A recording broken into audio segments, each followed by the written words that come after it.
नमस्कार दोस्तों, स्वागत है आप सभी का मेरे वास्तु ज्ञान गंगा यूट्यूब चैनल पर। आज मैं आपको तुलसी से संबंधित जानकारी दूंगा। तुलसी में अगर एक चीज़ दिख जाती है तो उसे संभाल के रखना चाहिए। साथ ही घर में तुलसी है तो किन किन बातों का ध्यान रखना चाहिए। दोस्तों, हिंदू धर्म के अनुसार जिस घर में तुलसी का पौधा होता है, जहाँ पर तुलसी माता की पूजा की जाती है, वह घर बेहद ही पवित्र माना जाता है। उस घर में कभी भी किसी भी प्रकार की कोई अनहोनी नहीं होती। लेकिन अगर घर के अंदर वास्तु दोष है या कोई परेशानी है तो आपको निम्न चीज़ें दिखाई देंगी। हिंदू धर्म में तुलसी के पौधे को अत्यंत पवित्र माना गया है। इसे घर के आंगन में लगाया जाता है। इससे घर में सकारात्मकता आती है। मगर क्या आप जानते हैं कि तुलसी का पौधा हमें अनहोनी का भी संकेत देता है। वैसे तुलसी के पौधे का मुरझाना एक साधारण सी बात है, लेकिन वास्तु के मुताबिक यह अपशगुन दिखाता है। वास्तु शास्त्र के अनुसार तुलसी का खास ध्यान रखना चाहिए। इसके अलावा तुलसी के पत्ते गिर रहे हों या फिर सूख रहे हों आदि इस बात तरह की तुलसी घर में नहीं रखनी चाहिए, वरना नुकसान उठाना पड़ता है। हिंदू धर्म में तुलसी को देवी का दर्जा दिया गया है। माँ तुलसी को विष्णु प्रिय कहा गया है क्योंकि उनका विवाह सालग्राम जी से हुआ था। इसलिए मान्यता है कि जो भी भक्त तुलसी की पूजा करते हैं उन्हें सुख समृद्धि की प्राप्ति होती है। इसलिए वास्तुशास्त्र के अनुसार यदि घर में सूखी हुई तुलसी दिखे तो यह अच्छा नहीं माना जाता। दरअसल जिस घर में तुलसी की पत्तियां सूख जाएं या पत्ते गिर रहे हों तो ऐसे घर में लक्ष्मी नहीं आती, जिससे घर में दरिद्रता घेर लेती है। ध्यान रहे कि ऐसी तुलसी कभी भी घर में नहीं रखनी चाहिए।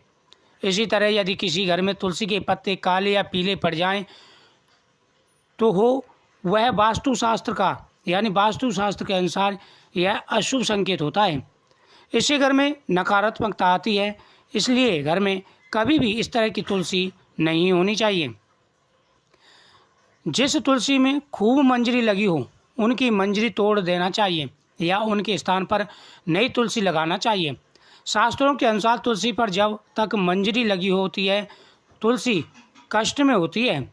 जिन घरों में तुलसी कष्ट में होती है उस घर में अनेक परेशानियां आना शुरू हो जाती हैं। इसलिए अधिक मंजरी वाली तुलसी घर में कभी नहीं रखनी चाहिए। मान्यता के अनुसार जिस घर में किसी की मृत्यु हो जाए उसके आसपास की वस्तुएं तो वैसे ही विसर्जित कर देनी चाहिए या हटा देनी चाहिए। इसी तरह जिस तुलसी के पास किसी ने प्राण त्यागे हों उस तुलसी को मंदिर में रख देना चाहिए। उस तुलसी को विसर्जित भी कर सकते हैं। इसके अलावा किसी के घर में अगर तुलसी के पत्ते पीले पड़कर झड़ने लगे हों, वास्तुशास्त्र के अनुसार ऐसे घर में सकारात्मकता की कमी होती है। इससे परिवार में अशांति का माहौल बन जाता है।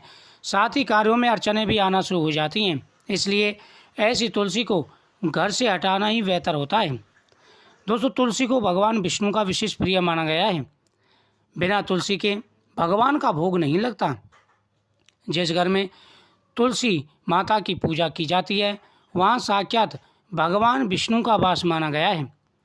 जो व्यक्ति भगवान विष्णु की पूजा करते समय तुलसी के पत्ते भगवान को अर्पण करते हैं उनकी हर मनोकामना पूरी हो जाती है। भारत में प्राचीन काल से चला आ रहा इसे एक दूसरे के स्नेह के प्रति और प्रगाढ़ता दर्शाने का एक सशक्त माना गया है। जिस घर में तुलसी का पौधा लगा हो वहाँ पर साक्षात भगवान विष्णु का वास है। लोग इसे पूजनीय पौधा मानकर शहर से स्वीकार करते हैं। वास्तु विज्ञानकों ने तुलसी के पौधा उपवार में न लेने के लिए साथ ही कई अन्य निषेध या उपाय भी बताए हैं। तांबे और लोहे का छल्ला एक साथ ना पहने, घर के सभी लोग एक साथ ना निकलें, यानी कई ऐसी चीज़ें हैं जिनका विशेष रूप से ध्यान रखना चाहिए। जो व्यक्ति तुलसी का पूजन करता है, अगर आपके किसी कार्य में अड़चने आ रही है, मानो आपकी व्यापार ठीक नहीं चल रहा है या शादी में अड़चन आ रही है, धन प्राप्ति नहीं हो पा रही है, तो आपको क्या करना चाहिए कि प्रतिदिन शाम के समय तुलसी के सामने अपनी मनोकामना बोल करके दीपक जलाना चाहिए। यह बेहद ही शुभ माना गया है। जो व्यक्ति तुलसी में दीपक जलाते, तुलसी के सामने दीपक जलाते हैं, उनके घर में साक्षात माता लक्ष्मी का वास माना गया है। दोस्तों, गणेश जी को और भगवान शिव को तुलसी के पत्ते नहीं चढ़ाने चाहिए। इस बात का विशेष रूप से ध्यान रखें कि सिर्फ सालग्राम भगवान पर ही तुलसी के पत्ते चढ़ाएं। तुलसी माता के सामने दीपक जला करके अपनी मनोकामना बोलनी चाहिए। यह बहुत ही शुभ माना गया है। दोस्तों, अगर आप कहीं बाहर जाते हैं, आपके प्रत्येक कार्य में अड़चनें आती हैं, तो एक तुलसी का पत्ता अपनी जेब में डाल करके जाना चाहिए। ऐसा करने से कार्यों में आ रही सारी रुकावटें दूर हो जाती हैं। प्रतिदिन तुलसी का दर्शन, तुलसी का स्पर्श, तुलसी का सींचन, यह बहुत ही पवित्र माना गया है। जब आप तुलसी में जल दे रहे हों तो उस समय गौर से देखना चाहिए। अगर तुलसी के अंदर हरी दुर्वा उगाती है तो यह बेहद ही शुभ माना गया है। तुलसी के अंदर हरी दुर्वा का उगना बहुत ही शुभ माना गया है। अगर तुलसी के अंदर हरी दुर्वा उगती है तो उसको तुरंत ही वहाँ से निकाल करके आपको लाल कपड़े में बांध करके तिजोरी में रखना चाहिए। इससे माता लक्ष्मी का आगमन होता है। माता लक्ष्मी प्रसन्न होकर के मन वांछित फल प्रदान करती हैं। दोस्तों, तुलसी की प्रतिदिन परिक्रमा करनी चाहिए।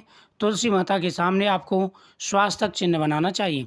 ऐसा करने से माता तुलसी प्रसन्न हो जाती हैं और माता लक्ष्मी का वास होता है। अगर आपके किसी भी कार्य में अड़चन आ रही है तो आपको 5 तुलसी के पत्ते प्रतिदिन भगवान विष्णु को अर्पण करने चाहिए। इससे भगवान विष्णु का आशीर्वाद प्राप्त होता है और माता लक्ष्मी जी प्रसन्न होकर के आपके घर में निवास करेंगी। जब आप तुलसी माता की प्रतिदिन पूजा कर रहे हों, जब आप तुलसी में प्रतिदिन जल दे रहे हों, तो वहाँ पर आपको थोड़े से रोली और चावल डाल देने चाहिए। यह बेहद ही शुभ माना गया है। ऐसा करने से साक्षात माता लक्ष्मी का वास आपके घर में होता है। दिन दूना रात चौगुना घर में धन बढ़ता है। आ रही सारी रुकावटें, सारी अड़चनें व सारे परेशानियां, दुख दूर हो जाते हैं। दोस्तों, तुलसी की पूजा करते समय आपको सुबह और शाम प्रतिदिन यह ध्यान रखना चाहिए कि तुलसी के पास कोई भी जूते, चप्पल, झाड़ू या कचरा नहीं होना चाहिए। घर में तुलसी को पूर्व दिशा में रखना चाहिए और नियमित रूप से तुलसी माता की पूजा करनी चाहिए। ऐसा करने से आपके घर में धन तो बढ़ेगा ही, साथ ही घर में शांति भी रहेगी। दोस्तों, तुलसी माता को जल चढ़ाते समय विशेष रूप से ध्यान रखना चाहिए। तुलसी माता को जब आप जल चढ़ा रहे हों तो वहाँ से थोड़ा सा बचा हुआ जल आपको अपने घर में छिड़क देना चाहिए। जब आप शाम को सो रहे हों, रात को सोते समय एक तुलसी का पत्ता आपको अपने सिरहाने यानी तकिए के नीचे रख कर के सोना चाहिए। ऐसे करने से अशुभ स्वप्न नहीं आते, डरावने स्वप्न नहीं आते और साथ ही आपके ऊपर भगवान विष्णु की कृपा बनी रहती है।